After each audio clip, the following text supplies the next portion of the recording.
صرف سبحان اللہ 10 بار ہر نماز کے بعد پڑھیں اور الحمدللہ اللہ اکبر، لیکن یہ ہے کہ حاضر دل سے، یہ نہیں کہ دماغ ادھر ادھر ہو، ساری دنیا کا خیال ہے اور بس زبان پر ذکر ہے، یہ نہیں۔ اس کا مطلب یہ ہے کہ نیت تو وہ ایسے ہونا چاہیے کہ دل سے انسان کرے سبحان اللہ، اس جذبے سے کہیں۔ اس لفظ کے معنی ہے کہ اللہ ہر عیب سے پاک ہے، الحمدللہ شکرانہ ہے اور اللہ کی تعریف ہے، پھر اللہ اکبر سب چیزوں سے بڑا ہے۔ صرف 10 مرتبہ ہر نماز کے بعد ایسی آسان چیزیں ہیں، تو یہ چیزیں جو ہیں رسوم ہیں، ان کے لیے کسی سے اجازت لینے کی ضرورت نہیں ہے، کیونکہ رسول اللہ صلی اللہ علیہ وسلم نے سب کے لیے بتائی ہیں۔ ہاں جب 1000 ہو جائے، بلکہ 10,000 بلکہ کروڑ تک انسان پہنچ جاتا ہے، یہ تو پھر دوا کی ضرورت ہے۔ اللہ کا ذکر اور اس قسم کے الفاظ ہیں، یہ تو صفتیں ہیں، تو بہت خطرناک چیز ہے۔ جتنی بھی صفتیں ہیں، بروز اتوار مورخہ 21 مئی 1972، انسان کو صرف خلوص کے ساتھ دل سے دعا کرنا چاہیے، اس کا کام خود بخود ہو جاتا ہے۔ توسل بھی ایک چیز ہے، ساتھ ساتھ تعویذ بھی ایک قسم کا وسیلہ ہی ہے۔ کسی بزرگ نے اس کو وضع کیا تھا، ان کا وسیلہ مختلف قسم کے وظائف، وہ بھی وسیلہ ہیں، ورنہ اللہ تعالیٰ کو کیا ضرورت ہے کہ اگر کوئی خاص تعداد سے 1000 ایک چیز پڑھیں تو اللہ کو قبول ہوگا، اور ایک اگر کم پڑھے اور اگر ایک جگہ زیادہ پڑھیں تو اللہ کو قبول نہیں ہوگا۔ ایسا تو نہیں ہے، اللہ تعالیٰ تو پابند نہیں ہے، اور ان کی شاید تعداد کی پابند ہو سکتے ہیں، اللہ تعالیٰ تو نہیں ہو سکتا۔ زیادہ تر یہ تبرک ہوتا ہے، یعنی کسی بزرگ نے فرمایا کہ اتنی دفعہ یہ چیز پڑھو، اس تبرک سے ہم پڑھتے ہیں، ورنہ اللہ تعالیٰ کو کسی تعداد کی ضرورت نہیں ہے، ایک دفعہ کہو تو کافی ہے، اگر دل سے کہو۔ حاضرین میں سے ایک صاحب نے دریافت کیا، اس مدارج کا منصب تو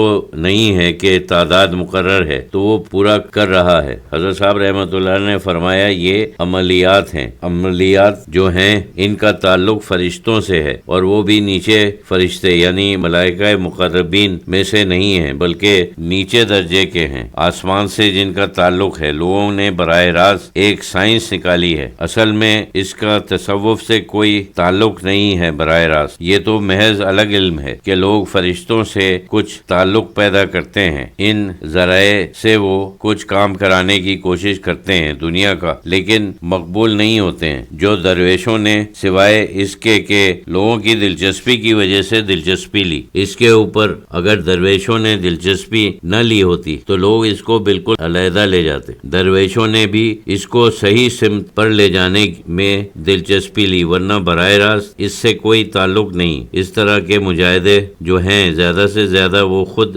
دنیاوی فوائد بعض لوگوں کو حاصل ہوئے ہیں، لیکن وہ بھی اختیار ہونا مشکل ہے۔ اکثر میں یہ ہوتا ہے کہ پھر وہ اس میں پھنس جاتے ہیں، پھر اس حقیقت میں یہ چیز جو ہے تو اس کو توجہ علی اللہ تو نہیں کہہ سکتے، وہ توجہ الی دنیا ہے، وہ دنیا بھی وہ براہ راست اللہ سے حاصل کرنے کی کوشش نہیں کرتے، بلکہ اللہ کی مخلوق سے۔ یہ بہت ہی گھٹیا درجے کی چیز ہے، اس وجہ سے بتایا جاتا ہے کہ جو غلط عامل کے پاس نہ جائیں۔ اب یہ عامل جتنے ہیں اگر ان کو دیکھو تو ان کے ماحول میں کچھ برکت نظر نہیں آتی، اگر تم نے کبھی دیکھا ہو ان میں وہ للہیت نظر نہیں آتی، جیسے اس کی تحقیق کی جائے تو غلط ہی ہیں۔ ان چیزوں سے استفادہ کرتے ہیں جو دنیا کے اندر ہیں، لیکن براہ راست اللہ سے رجوع نہیں کرتے۔ تو یہ جو اس قسم کے طریقے سے تعویذ لکھتے ہیں یہ تو عملیات کا ایک شعبہ ہے، لیکن صوفی جو تعویذ دیتا ہے وہ تو اللہ کی طرف رجوع کر کے لکھتے ہیں، یا وہ کوئی آیات قرآنی ہے یا کوئی اور ایسی چیز ہے جس کو